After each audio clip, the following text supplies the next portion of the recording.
All right.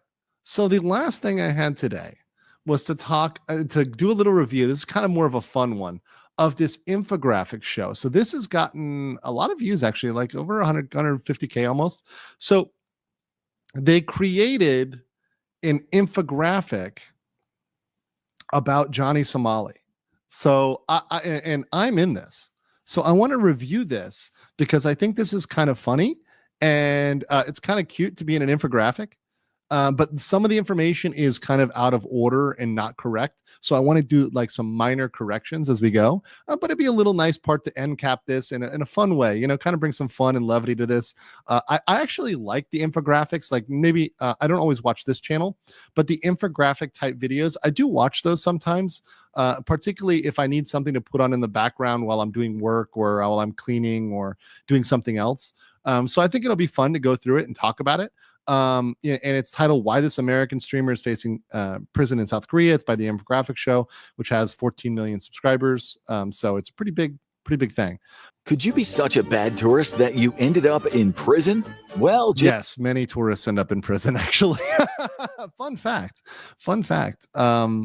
I would say that if you mess around abroad, you are very likely to go to jail if you start to get violent, if you start to break serious laws in that country, or things that are central to their culture. You are likely to go to jail. This controversial streamer went from 50,000 followers across several platforms to facing up to 22 years in prison in South Korea.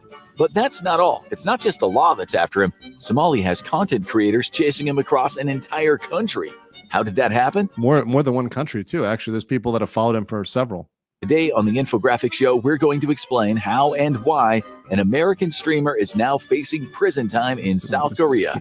Born Ramzi Khalid Ismail in 2000, born and raised in Arizona. Like many young people, he decided to break into the world of online streaming. But would he share fun and educational content, recipes, maybe original and groundbreaking comedy routines?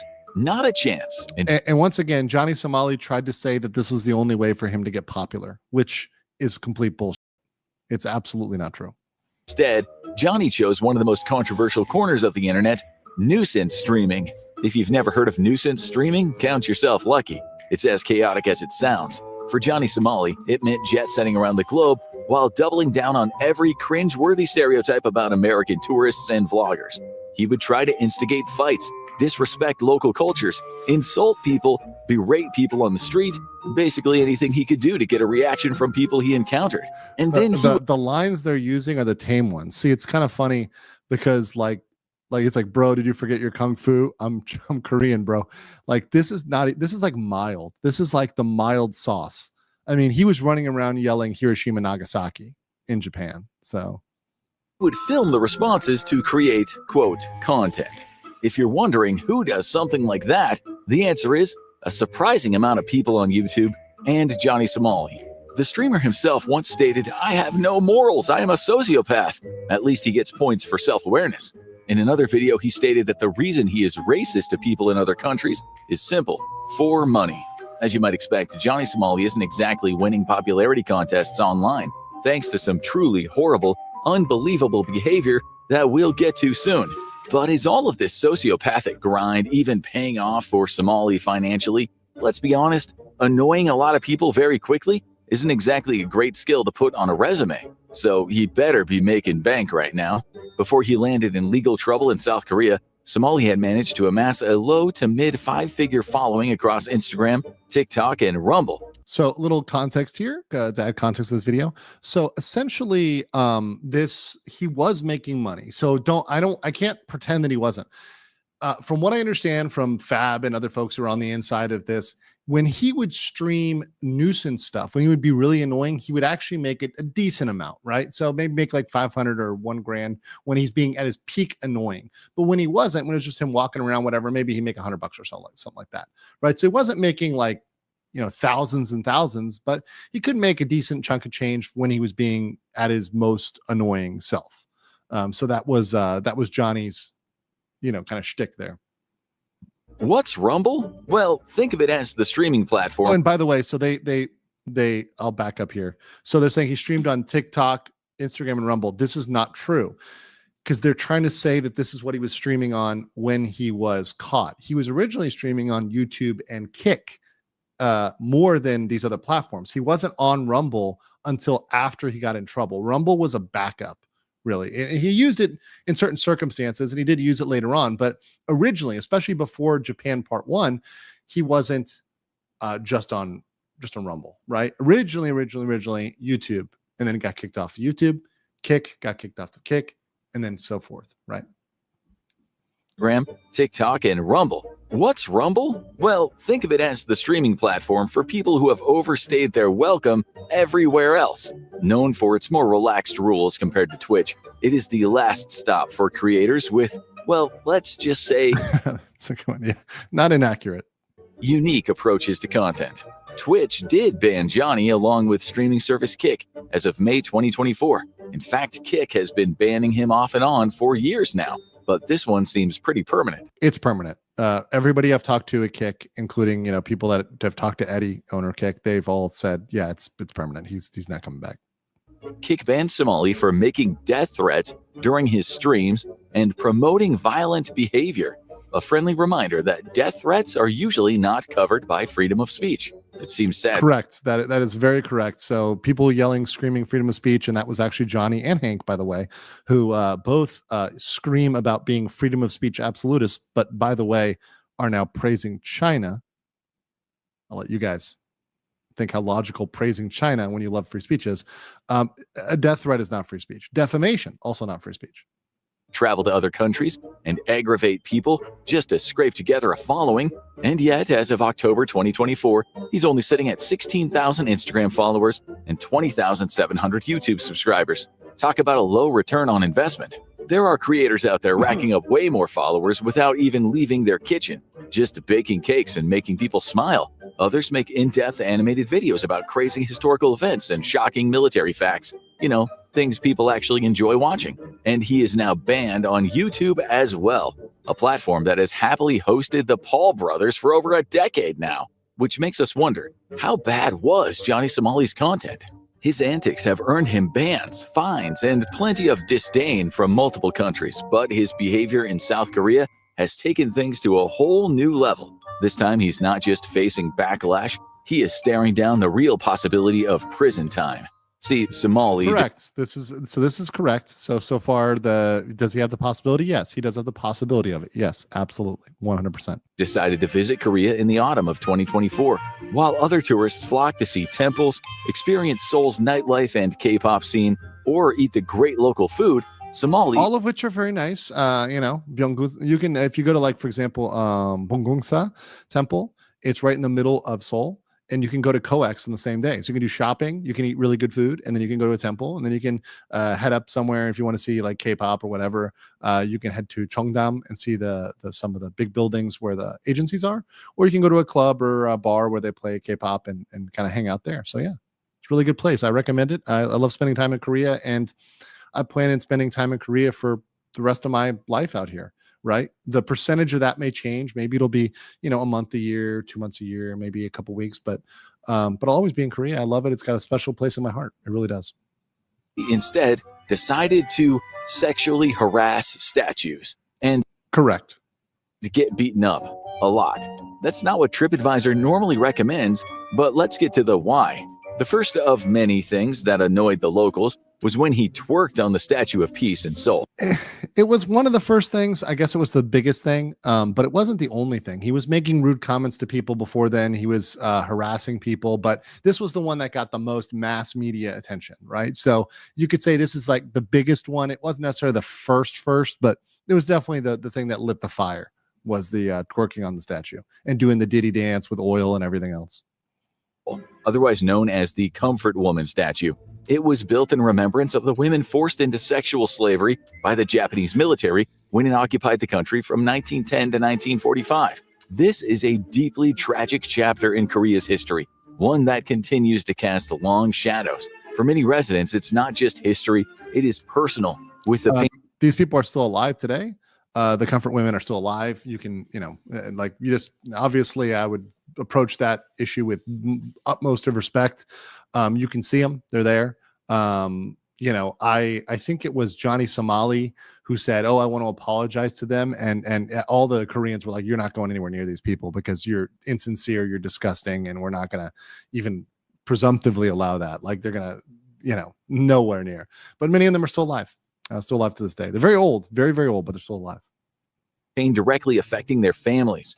So clearly, Somali thought the most appropriate thing to do with a statue honoring victims of wartime sexual assault would be to kiss it.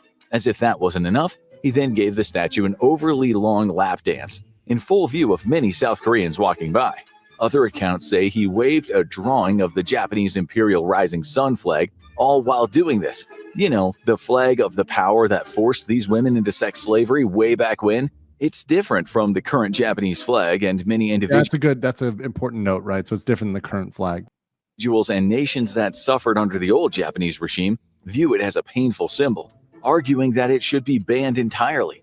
South Koreans viewed this behavior as disrespectful of their history and national tragedy, because that is absolutely what it was. Even YouTube had had enough of him and decided to ban him on October 28, 2024. Johnny Somali managed to put a video out through another platform and apologized for his actions. But most people who were familiar with his He's not getting back on YouTube either. That ain't happening. They were mad. A popular South Korean streamer named Yoo Dal-gyun, who also happens to be an ex-underwater demolition team, or UDT. So which is the equivalent of the Navy SEALs. It's like the Korean SEALs. soldier, found Somali and punched him. During a live stream by Somali, police officers arrested Yoo, likely because the whole thing was recorded on camera, so the police officers were literally right there. The police officers saw him punch Somali. So yes, and he knew he was going to get arrested when he did it. He knew. He had to. But a lot of South Koreans online felt that Somali got what he deserved. Correct. You may not think so yet, but wait until you hear everything Somali has done. Yoo, perhaps understandably, is not the only South Korean to have confronted Somali, and it's not hard to see why. Somali and one of his frequent streaming companions, Gino, and making racist remarks to locals. He literally said he wanted to lick a woman, and I'll just leave it there where the licking was going to occur. But Gino was fucking nasty. He was smart. The only smart thing he did was leaving Korea before he was arrested too, because Gino was going to be investigated as well. He took off beforehand, so he got lucky. Gino got lucky. Sometimes both at the same time. In one video, Gino called out a nearby woman that he was going to perform sex acts on her. Now, to be fair, South Korea isn't the only country that thinks Somali has a punchable face. Before the trip, the streamer spent a lot of time in Japan getting hit as well. And though we don't condone violence here at the Infographic Show, honestly, it's easy to see why. For one thing, he walked around. Yes, see, this is exactly my point, and I endorse this statement. I cannot officially condone violence.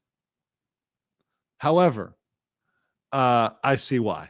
I understand exactly why people make those decisions, right? Tokyo Disneyland shouting Fukushima, atomic bomb, Shinzo Abe, referring respectively to a horrific nuclear disaster, a deadly bombing that killed over 214,000 of their countrymen, and the assassination of their prime minister. To top it all off, he shocked a passerby at the amusement park by blasting music about the atomic bombings of Japan, a Spotify genre that the world absolutely does not need. That's a day out the kids will remember for all the wrong reasons. Somali figured he'd top it all off by boarding a train and yelling, "We're gonna drop another atomic bomb," at fellow passengers. He also confronted on that same train. Let's go back up there for a second. On that same train, he confronted people and he was yelling and harassing people while riding the metro. That was a crime as well, but he was not prosecuted for that, right? So there's crimes that were committed on that metro that could have been gone.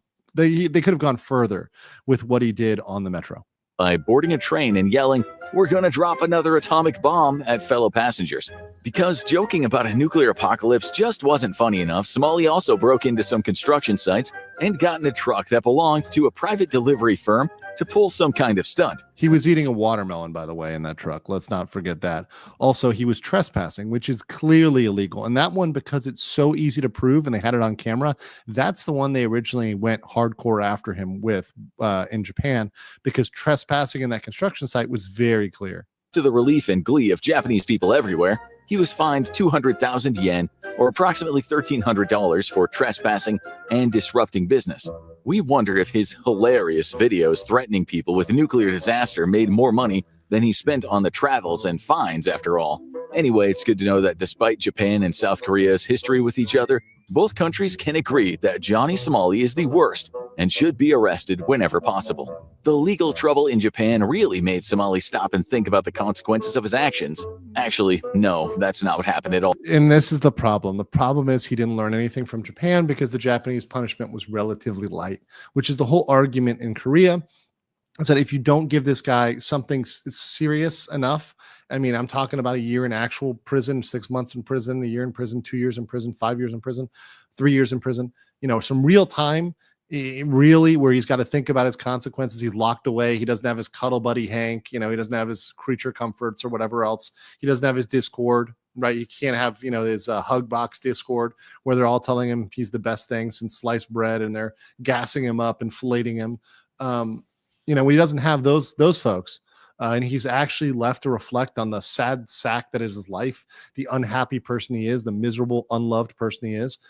I think that'll actually do some good for him, and maybe he'll turn his life around. But if he's just given a slap on the wrist and a fine and leaves the country, he's emboldened to do way worse in the future, far worse.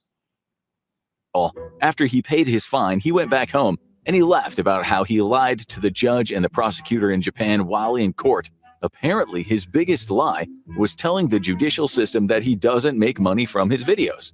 Yes, and also there was a bunch of lies about the apology because afterwards he kind of recanted that. So there's a lot of stuff there that he lied about into the judge. So he made multiple misrepresentations to that judge.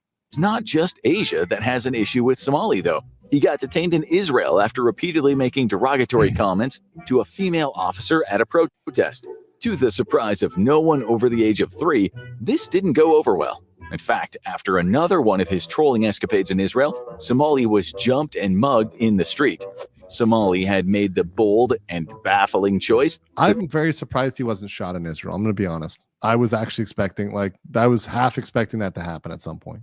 Troll and pick his fights in not one but 2 countries with mandatory military service. That means he's been antagonizing people who know how to defend themselves, yet somehow he's managed to escape the chaos relatively unscathed. But this time in South Korea, he has crossed the line so badly that he may not have any way out.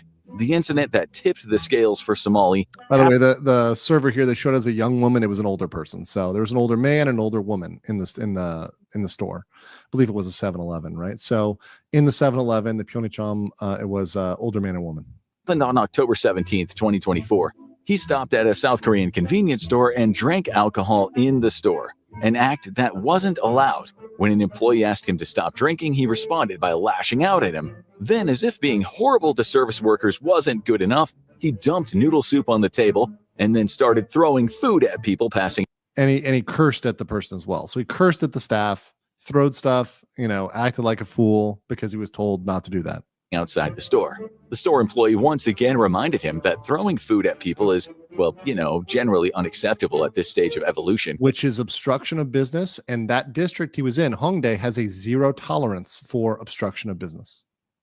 But Somali responded by using abusive and vulgar language. This triggered a call for South Korean streamers to track him down in Seoul and record any more of his disruptive or illegal behavior. That was Bang TV, who I interviewed, who was first on the track. Bang TV, J Company, and Dalgun, right? Bang TV was probably doing it for the longest. More importantly, it also launched an investigation into Somali by Seoul Mapo Police Station. However, the police ended up getting a hold of him in a very strange way. Somali was once again live streaming one Sunday in November when a masked individual ran up and attacked him. The police arrested. It wasn't Dalgun. It was that one where they initially took him in was not Dalgun. It was another person. So they used the Dalgun animation, but it wasn't Dalgun. So that's an inaccuracy there. His attacker. Then they took Somali into custody for his own protection. As a person who loves to choose the worst possible option at all times, Somali's response was to start drinking soju, a type of Korean liquor, in the back of the car while antagonizing the police officers. We covered that. We covered this on this channel, how he was drinking in the back, talking to police, disrespecting the justice system. He lied to police multiple times, right? So this is a big one for subverting the justice system and not really caring about what the police have to say. He's on video saying, "We're in the back of a police car. Come and get us. Come and get us." The police clearly heard him because a short while later, they did, in fact, come and get him, specifically for obstruction of business and alleged drug use. Yes. So originally the charge was obstruction of business, right? So that was the original one. They were suspecting him of drug use. At this point, he's clearly been cleared of that. They would have charged it already if they had it.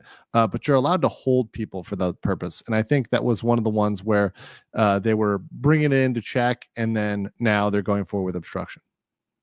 Because of the drug charges, he is not allowed to leave the country while he awaits his trial. And it's not just the drug charges. It was also the drug charges were an element of it, but it's because of his many crimes, right? So the drug charges were part of it, but it was multiple things. So the travel ban was because of how bad he was in general. It wasn't just because of drugs.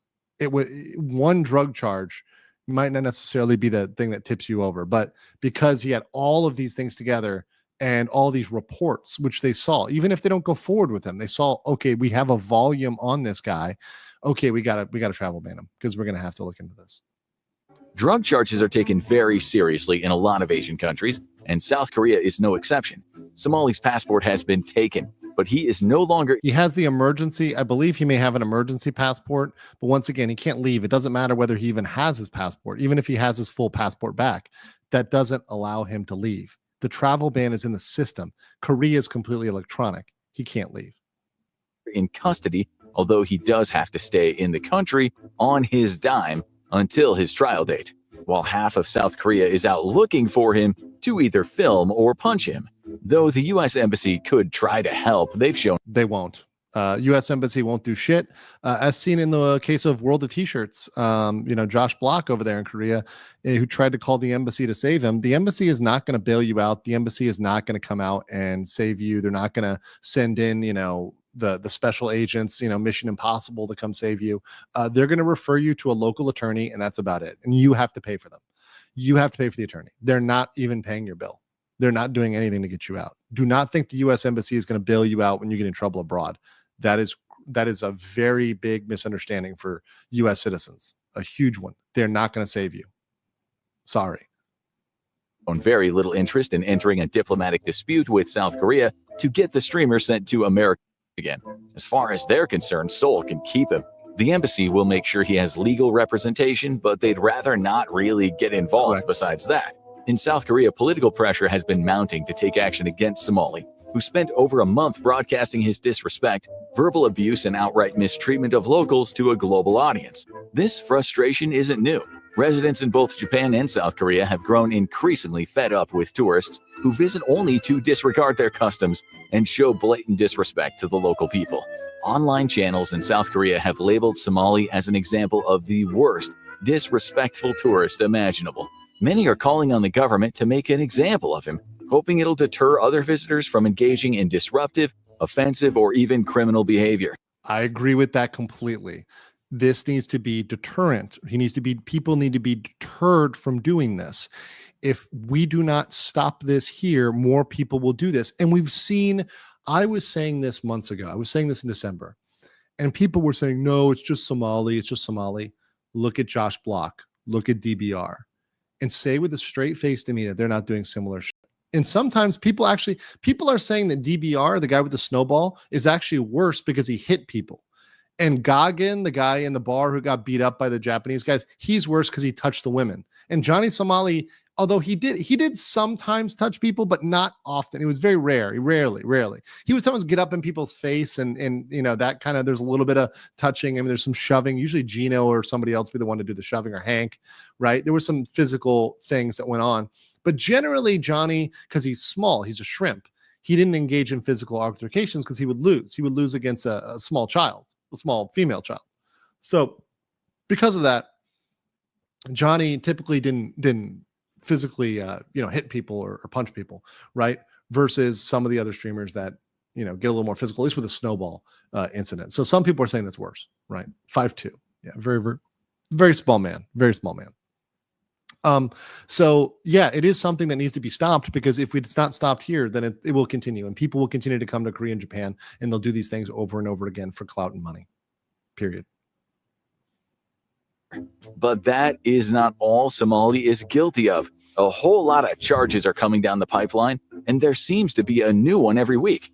As he awaits trial in South Korea, more and more information is leaking out about everything Somali did while he was in the country, and continues to do, even after his arrest, like playing North Korean music on South Korean buses. Which can be a crime. Now, they haven't charged him with that, but once again, just because something hasn't been charged doesn't mean it could be a crime if they decide to pursue that. They have the option to. Whether they do it or not is up to the prosecutors. And I don't control the prosecutors. Nobody does, right? But it is technically a crime. And, whether or not they decide to pursue it is up to them. But he's got a lot of stuff on the table. We've gone through it. For those who aren't aware, North and South Korea, well, they have a difficult history, and this move wasn't appreciated by his fellow passengers. If at this point you're thinking, okay, but being annoying isn't illegal, well, that depends on how annoying you get. Every country has different laws, and many East Asian countries, including South Korea, have stricter laws regarding public decorum and behavior. For instance, South Korea has a law called the National Security Act, which makes it a crime to promote, propagate, or otherwise disseminate North Korean propaganda. While such behavior might be encouraged just across the border, it is deeply frowned upon in South Korea. Correct. So Somali has managed to break that law. Legal experts like online streamer and lawyer Legal Mindset say that most prosecutors wouldn't bother with such a charge if someone played North Korean propaganda once as a joke. Correct. But Somali has played it in so many places in Seoul, so many. So yeah, first of all, I guess that they're trying to make a suit there. It's close. It's close enough. All right. So that is true. That is true. Yeah. So I did say that. That's correct. And that's the only reason why that might be charged, is because he's done it over and over and over and over again. Usually they're not going to go around like hammering on people because you played the North Korean anthem once. They're not going to tackle a tourist for that once. However, you make a big enough deal about it, and maybe that's when the law gets tested, right? Many times that it is clearly meant to deliberately provoke a reaction. There's also the small matter of every single other thing he's done since landing in the country. He's recorded almost every crime he's committed, possibly making this the easiest evidence-gathering mission in Seoul police history. Some bonus charges on Somali's list. The hard part about the evidence, the hard part about collecting the evidence is there's hours and hours that's irrelevant, so you have to narrow it down to the relevant stuff. By strolling through the Seoul metro with his phone's text-to-voice function loudly repeating, "I have a bomb" in Korean. Also, mind you, on the same time, it was playing pornographic noises, which, by the way, I know why he doesn't want to mention this, because this can get his video in trouble on YouTube, but that's obscenity. In Korea, you cannot play public. In fact, pornography is no in Korea, right? So he did that. He also, around children, was playing sex noises. He was around children. He was playing "I Wanna F," I'll let you guys fill in, right? Around children, right? It's disgusting. It's vile. It's sick. It's revolting, right? Johnny Somali, the things he did were, I don't even want to review to be honest, guys, we went over it once. I don't even want to go back over that again, and we may have to for the evidence purposes of going over the trial and reviewing evidence before the trial. But I don't want to. It really sickens me, to be straight with it. It's just, it's hard to watch.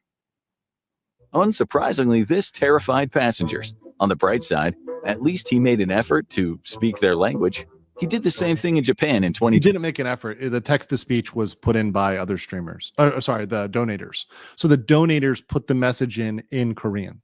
And on December 17th, 2024, it was reported that South Korean police took Somali's phone, a move that apparently made the YouTuber very fearful for his future there. Because the deepfakes were on his phone. Generally, when you're in a foreign country and have messed up so much that the government takes your passport and your phone, you should be at least a little scared. Yes. While he was originally supposed to stand trial in December of 2024, Somali's trial date has been pushed back to March of 2025, potentially March 7th. Due to the new legal issues regarding his deepfakes. In the meantime, he can't leave the country or make money off his usual channels. There's also an army of South Korean streamers following his every move, ready to capture anything else he does wrong. To avoid them, Somali has gone off the radar, and no one is exactly sure where in South Korea he's staying right. We now know. See, this was made before my video. We now know. See, this says nobody knows. We know on this channel today that he is 100% staying with Hank Yu, Han Jong Yu, in Seoul. They're roommates. They're staying together. Video evidence makes it absolutely clear. It's irrebuttable. There's no other explanation, period. That's where he's been hiding. Hank has been sheltering him and hiding him. And Hank has said it himself in writing, so it's clear. Right now, and with what money? Because due to the amount of time he's been in South Korea, some lawyers say that he would need a work visa to continue streaming, something that the Correct. government probably isn't in the He does not have a work visa. He is not allowed to work on that visa and earn any sort of income in Korea. mood to give him. Plus, continuing to stream his unique brand of content while waiting to be tried does not sound like the best idea. Then again, Somali has been known to make ridiculously bad decisions before. Worst of all, for Somali that is, not humanity at large. Since the authorities now have his phone, they can find all incriminating videos Somali has deleted from his online presence. These include a video of him approaching streamers Moxie and Xena in Seoul and threatening them with sexual assault. There we A go. favorite hobby of his, apparently. Threatening to assault people is unsurprisingly a crime. Somali tried to hide his threats very poorly by muting his mic in person and then deleting the video entirely from his streaming accounts. But just like everyone's regret, This is something we caught. See, this is something that we caught on our channel. We caught this. We exposed this. This whole thing was exposed because of this channel and because of also the working with people like Fab and also with people like Xena, who sent me the videos, and Moxie sent me the videos, right? And sent me the information, and their mods were helpful, and they were helpful to get me over good stuff and get me the other angles where it's clear that he made a threat. And it's disgusting. It's horrible. You know, Johnny Somali made a threat to have a gang of Somalians grape Moxie and Xena in their home countries, right? You know, specifically Moxie. Xena, there were other threats too made, you know, to her. Another, you know, defamatory things said, nasty things said, but specifically Moxie, several times, Johnny threatened her with, you know, sexual assault. It's absolutely disgusting. Really disgusting. Let's finish this out. incredible emo pictures of the 2000s, anything posted on the internet lives forever. Also, he unmuted his mic too early, and his own audio picked up his threats on camera. Recording video and audio of every single offense that could land you in jail usually leaves you with very little room to defend yourself. So, the future is not looking great for self-described internet troll Johnny Somali. The severity of his actions and his repeated efforts to disrespect South Korea and its people, even after warnings, arrests, and a few punches, means that jail time seems like a very real possibility. There's no way to know how his trial will turn out, but public sentiment in South Korea has turned against disrespectful tourists. And American public sentiment was never really on Johnny Somali's side to begin with. People are getting tired of not only horrible tourists, but also the whole nuisance streaming genre in general. If he doesn't get jail time, there's a good chance he'll be banned from traveling back to South Korea for a while, if not permanently. Indonesia tried to ban Somali. See, this is a thing that needs to happen in a lot of other jurisdictions, is they need to just go ahead and ban him before he comes in. So he's well known. And if he tries to go to Indonesia or, like, you know, Philippines or Thailand or anywhere else, they should just ban him. I mean, there's nothing stopping any of these countries legally from saying, yeah, we don't want you here. A country could create an undesirable list of people they just don't want to have here, and, you know, just say, hey, we don't have to let you in. Fuck you. Go home. And there's nothing that anybody can do about it. Nobody's invading over letting Johnny Somali in the country. You know, we're not declaring war on Indonesia because they won't let Johnny Somali in. That's not happening, right? And at this point, I think no one will blame him. I think people would celebrate that if he got bumped out of a country or banned from a country. Before he even visited, just based on his online reputation and him after his run-ins with the police there. South Korea has every right to do the same thing. No matter what happens, it's a big wake-up call for huge sections of YouTube to realize that a lot of what prank or nuisance streamers do on a daily basis may actually be a crime in some. And that's kind of the thesis there. And it's not just YouTube. He mentions YouTube, but that's it. So anyways, that's why this American streamer is facing prison in South Korea. Great video. Give it a like, give it a subscribe. I'll put it in the description after this so you guys can view it if you want.